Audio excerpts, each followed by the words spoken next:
예수님은 자기가 십자가상에 달려서 온 인류를 위해서 대속의 죽음을 죽으실 것을 미리 아셨습니다. 예수님도 인간의 몸을 입으셨기 때문에 이러한 십자가상의 죽음 앞에서 고뇌하고 번민하지 않은 것이 아닙니다. 복음서 기자는 예수님도 십자가를 앞에 놓고 얼마나 고뇌하고 피땀 흘려 기도하셨는가를 생생히 우리에게 기록해 주고 있습니다. 그러나 제자들은 이러한 예수님의 마음을 아랑 곳 없이 누가 더 크냐, 누가 예수님이 이 땅의 임금님으로 군림하실 적에 오른편에 왼편에 앉을 것인가 자리 다툼에 혈안이 되어 있었습니다. 거기다가 가룟 유다는 스승 예수를 팔려고 하는 음모까지 꾸미고 있었습니다.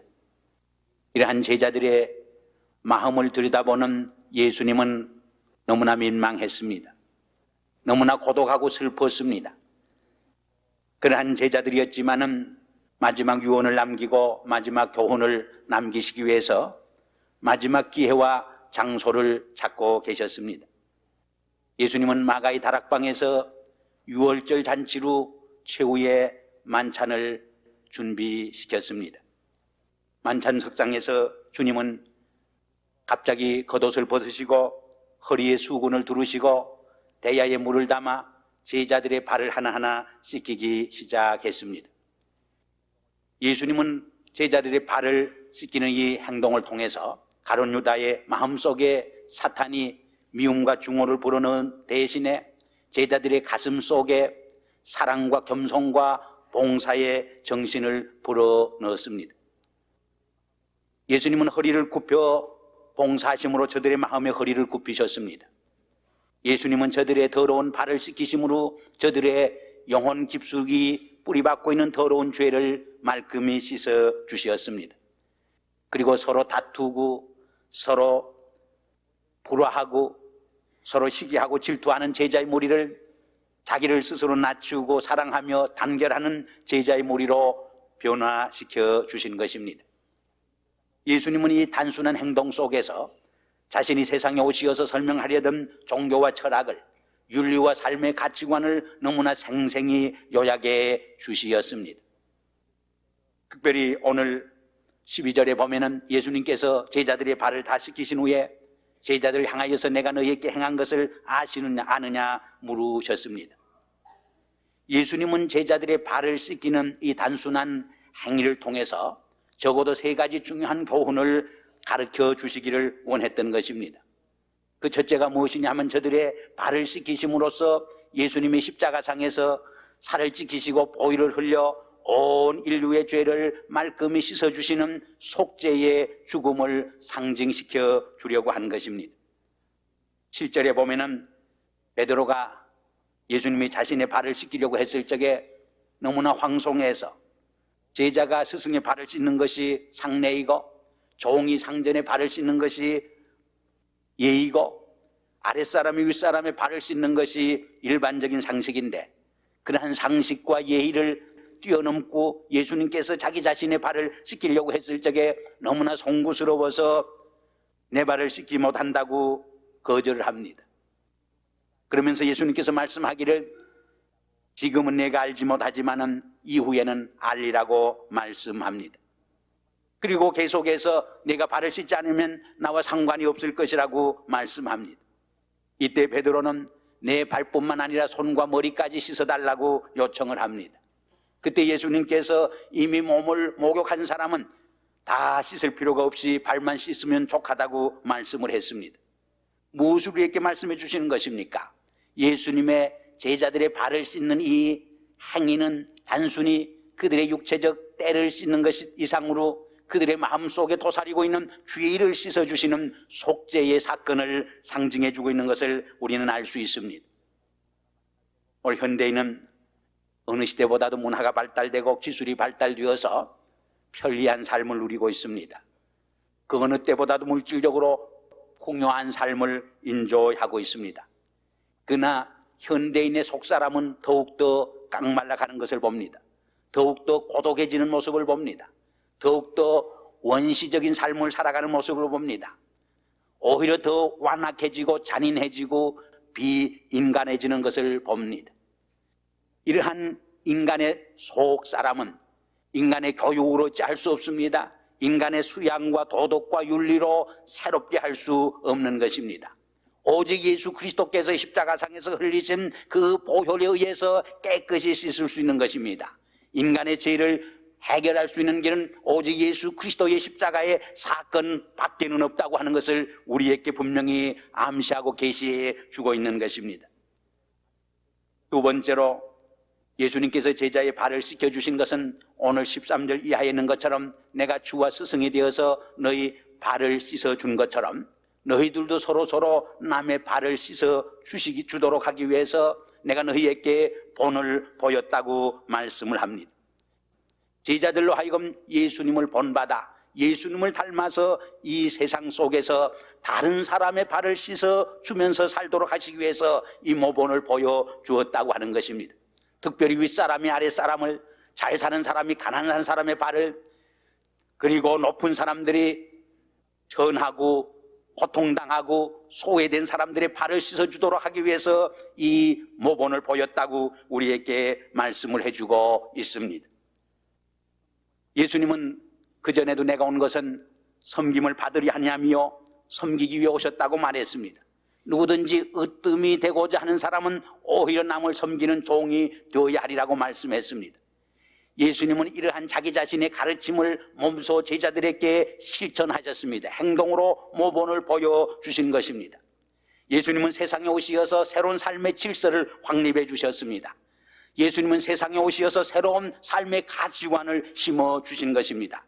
그것이 다른 사람을 위한 삶입니다. 다른 사람을 위해서 섬기는 삶에 있었던 것을 우리는 알고 있습니다. 예수님의 권위와 예수님의 지도력은 군림하고 다스리고 통제함으로 이루어진 것이 아니라 오히려 자기의 아랫사람을, 밑에 사람을 다 섬기고 봉사해 줌으로써 그의 권위와 그의 지도력이 성립된 것을 우리는 알고 있습니다. 어떤 이가 인간의 성숙 단계를 이렇게 세 단계로 설명을 했습니다. 첫 번째 단계는 Please help me, 저를 좀 도와주세요 하는 단계입니다. 이 단계는 의존적인 단계입니다. 다른 사람의 도움을 받으며 사는 단계입니다. 다른 사람에게 의존하는 도움을 받는 단계면 괜찮겠습니다. 요새는 다른 사람의 인격과 생명과 재산을 마구 폭력으로 빼앗고 강도질하는 이러한 폭력단들이 얼마나 많이 있습니까? 얼마나 파괴적인 생을 사는 사람들이 많이 있습니까? 두 번째로는 I can take care of myself, 내 일은 내가 할 수 있습니다. 자립적이고 독립적이지만은 좀 이기적인 단계의 삶입니다. 이 사람의 삶은 다른 사람에게 도움도 주지 아니하고 도움도 받지 않고 살겠다고 하는 삶의 단계입니다. 세 번째는 Let me help you, 제가 도와드리죠. What can I do for you, 무엇을 제가 당신을 위해서 해드릴까요? 섬김의 단계, 봉사의 단계인 것을 우리는 압니다. 첫 번째 단계 삶이 마이너스적 인생의 삶이라고 하면은 두 번째 단계 삶은 지로적인 인생의 삶의 단계라고 말할 수 있습니다. 그리고 세 번째 단계는 플러스적인 이 사회의 기여와 공헌을 하면서 사는 성숙한 삶의 단계인 것을 우리는 압니다. 예수님께서 제자들의 발을 씻겨 주심으로써 우리에게 삶의 모본을 보여주신 사건은 바로 이러한 성숙한 봉사의 삶과 섬김의 삶을 통해서 살아가야 할 것을 우리에게 말씀해 주고 있는 것입니다. 왜냐하면 여기에 참된 축복의 길이 있고 행복의 길이 있고 하나님의 뜻을 실현해가는 삶의 가치관이 있기 때문입니다. 물론 예수님은 이 섬김의 삶을 위해서 더 중요한 두 가지 삶의 요소를 여기에서 가르쳐주고 있는 것을 볼 수 있습니다. 그 첫째가 무엇이냐면 예수님은 자신의 허리를 굽히심으로써 제자들의 마음의 허리를 굽혀주신 일입니다. 겸손의 미덕인 것입니다. 다른 사람을 섬기고 봉사하기 위해서 우리가 배우고 훈련받아야 할 제일 중요한 삶의 요소가 무엇이냐? 자기를 낮추는 겸손의 미덕인 것입니다. 그러므로 성경은 우리 인간이 하나님 앞에 짓는 가장 큰 죄가 무엇이냐? 오만과 교만의 죄라고 말합니다. 왜냐하면 오만하고 교만한 사람은 다른 사람을 섬길 수 없기 때문입니다. 한 걸음 더 나가서 하나님도 우리가 예비하고 섬길 수 없는 때문입니다. 그러므로 성서는 우리에게 가장 귀한 하나님이 우리에게 요구하는 미덕은 자기 자신을 낮추는 겸손의 미덕이라고 말하고 있습니다. 그러나 실제로 입으로는 우리가 겸손을 이야기하고 말하기 쉽지만은 우리의 실제 생활에 있어서 이 겸손의 미덕을 실천한다고 하는 것이 얼마나 어려운 삶의 과제인지 알 수 없습니다. 가을에 참 무르익은 곡식은 오히려 고개를 푹 숙입니다. 익지 못한 곡식이 머리를 쳐들고 뽐내는 것입니다. 참으로 성숙한 인격자는 오히려 겸손의 미덕을 지니고 사는 사람들입니다. 이러한 사람을 통해서 하나님의 위대한 사역이 언제나 일어나는 것입니다. 섬김의 사람을 통해서, 겸손히 섬기는 사람을 통해서 하나님의 새 일은, 하나님의 새로운 역사는 이 땅 위에 실현되어지는 것입니다. 두 번째로 예수님께서는 이 섬김의 삶을 위해서 겸손과 더불어 사랑의 정신을 가르쳐 주셨습니다. 이 섬김의 삶에 있어서 겸손의 미덕 이상으로 중요한 것이 사랑의 정신입니다. 예수님이 제자들의 그 더러운 때 묻은 발을 씻어주실 수 있었던 것은 제자들을 진심으로 사랑하셨기 때문이었습니다. 요한복음 13장 1절 이하에 보면은 예수님은 자기 사람들을 사랑하시되 끝까지 사랑하셨다 했습니다. 여기 끝까지 사랑하셨다고 하는 말은 변함없이 사랑하신 것을 말합니다. 참고 인내하며 사랑하신 것을 말합니다. 자기의 생명을 주시기까지 사랑하신 것을 의미합니다. 제자들은 못난 사람들이 많이 있었습니다. 예수님의 마음을 괴롭혔습니다. 예수님을 배반하기도 했습니다. 그러나 예수님은 그 못난 제자들을 끝까지 사랑하신 것입니다. 특별히 가룟 유다는 예수님을 팔아넘겼습니다. 그럼에도 불구하고 그 가룟 유다의 발까지 씻어 주신 것입니다. 저 같으면은 가룟 유다의 발은 제쳐놓고 다른 제자의 발을 씻었을 것 같습니다. 그러나 예수님은 자기를 팔아넘기는 배반자 가룟 유다의 발마저 구별하지 아니하고 차별하지 아니하고 사랑의 손으로 씻어 주셨던 것입니다. 여기 예수님의 위대한 사랑의 본이 있습니다. 위대한 예수님의 사랑의 실천이 있는 것입니다. 예수님이 참으로 하나님의 아들로서 메시아가 되고 구세주가 되고 우리를 온 죄에서 속량할 수 있었던 비결이 여기에 있었던 것을 우리는 기억합니다. 우리 인간들은 끼리끼리 사랑하려고 합니다. 자기를 좋아하고 자기에게 유익을 끼치고 자기에게 잘해주는 사람만 사랑하려고 합니다. 그리고 자기를 미워하고 자기를 싫어하고 자기에게 손해를 끼치고 자기의 마음을 아프게 하는 사람은 가능하면 없었으면 좋겠다고 합니다. 제거하려고 합니다. 그러나 그것은 잘못된 생각입니다. 끼리끼리 사랑하는 것은 이방인도 하는 사랑입니다. 그것은 진정한 의미에서 신앙인의 크리스찬의 사랑은 못 되는 것입니다. 자기를 괴롭히고 자기를 비난하고 자기에게 손해준 사람까지 사랑할 수 있고 그의 발까지 씻어줄 수 있는 것이 크리스찬의 사랑입니다. 예수님께서 우리에게 보여준 원수까지 사랑하는 사랑의 삶인 것입니다. 물론 그것이 쉽지 않습니다. 어렵습니다. 그러나 그것을 극복하며 실현할 수 있는 삶이 바로 성도의 삶이요 크리스찬의 삶이라고 하는 것을 우리에게 말해 줍니다. 우리는 교회 생활이나 공동체 생활에서 이러한 가룟 유다 같은 사람이 없어지기를 원합니다. 그러나 그것은 하나의 이상적인 사회입니다. 파라다이스는 그런 사회는 없습니다.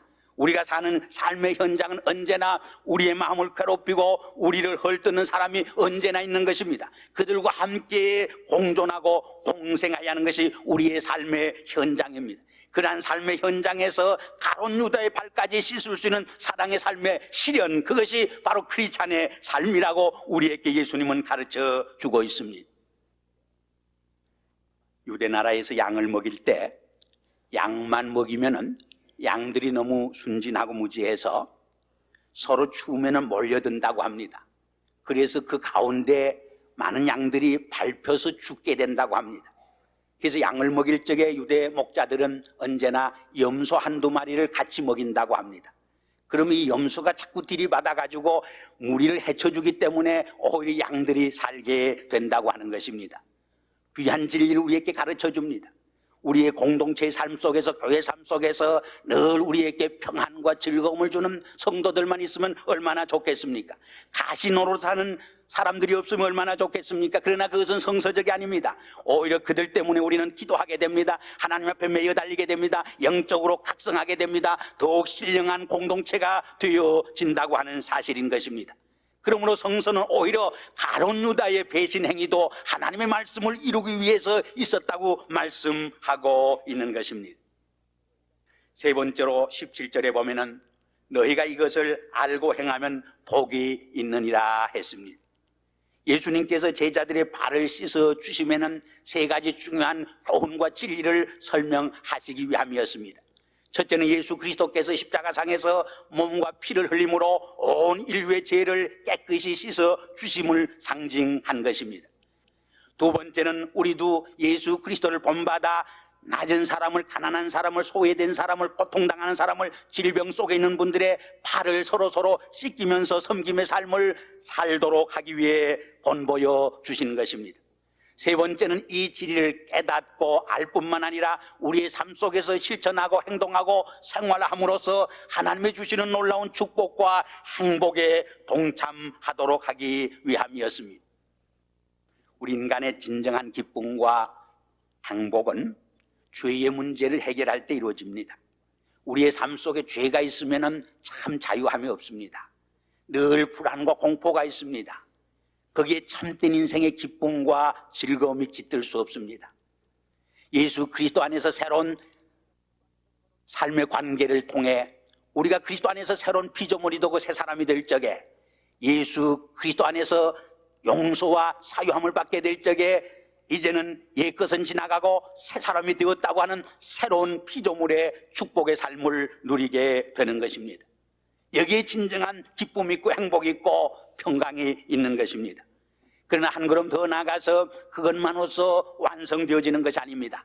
예수 그리스도가 보여줬던 것처럼 우리의 삶 속에서 섬김의 삶을 통해서 우리의 참된 축복과 행복이 완성되어지는 것을 우리는 알고 있습니다. 인생의 존귀함은 소유의 넉넉함에 있지 않습니다. 얼마나 하나님을 위해서, 세상을 위해서, 인류를 위해서 섬기며 봉사하며 헌신하고 희생해 살았느냐, 거기에 의해서 결정되는 것을 우리는 알고 있습니다. 예수님은 주는 자가 더 복되다고 했습니다. 섬김의 축복을 말합니다. 섬김의 참된 인생의 기쁨과 보람과 가치 있는 삶이 이루어지는 것입니다. 어떤 분이 누가 참으로 행복한 사람이냐 이렇게 말을 했습니다. 첫째로 삶의 의미를 알고 목적을 가지고 사는 사람이라고 했습니다. 얼마나 세상에는 삶의 의미와 목적을 바로 깨닫지 못하고 사는 사람들이 많습니까? 두 번째로는 자기의 삶의 의미와 목적이 현재 오늘 내가 살고 있는 삶과 일치하고 조화를 이룰 적에 참 행복한 사람이라고 그랬습니다. 세 번째로는 자기 자신의 삶의 목적과 의미가 자기 개인 한 사람의 삶을 위해서 사는 것이 아니고 보다 더 높은 차원의 소명을 위해서 봉사하고 헌신하고 희생하는 삶 속에 참된 행복이 있고 축복이 있다고 말을 했습니다. 우리가 예수님의 뒤를, 나의 십자가를 지고 한 걸음 한 걸음 섬김의 길을 따라간다고 하는 것이 때로는 힘드는 길입니다. 때로는 고난의 길입니다. 때로는 고난의 길이 될 수 있습니다. 고독한 길이 될 수 있습니다. 형극의 길이 될 수 있습니다. 혹은 순교의 길이 될 수도 있습니다. 그러나 여기에 바로 생명의 길이 있는 것입니다. 구원의 길이 있는 것입니다. 참 자유의로의 길이 있습니다. 참으로 복된, 축복된 행복의로의 길이 있는 것입니다. 주님은 성찬에 제자들을 참여하시기 전에 바로 제자들의 발을 씻기심으로써 이 세 가지 중요한 진리를, 교훈을 마지막으로 제자들의 가슴 속에 심어주시기를 원했던 것입니다. 이러한 교훈을 우리의 마음속에 깊이 묵상하면서 주님의 살과 피를 기념하는 성찬에 참여하는 은혜와 축복이 함께 하시기를 기원합니다. 아버지 하나님, 오늘 주님의 몸과 피를 기념하는 성찬에 저희들이 참여하려고 합니다. 떡을 떼고 잔을 들 때에 나를 위해서 십자가상에서 고난을 당하시고 생명을 쏟아바치신 주님의 죽음을, 대속의 죽음을 마음속에 깊이 기억하면서 이 성찬에 참여할 수 있도록 은혜를 베풀어 주시옵소서. 예수 그리스도 이름으로 감사하며 기도하옵나이다. 아멘.